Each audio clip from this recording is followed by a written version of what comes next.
بلادكم بلاد بيت الله، مهبط الوحي والرسالة، مهجر رسول الله، بلاد محمد رسول الله صلى الله عليه وسلم.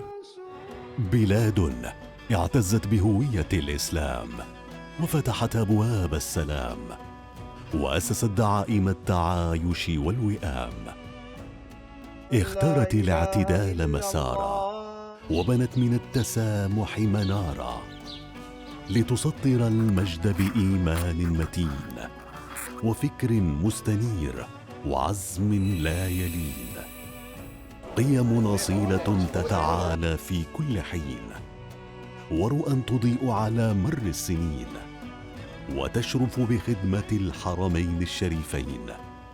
وأرضنا هي أرض برؤية الملهم تسمو وبالاعتدال تزهو.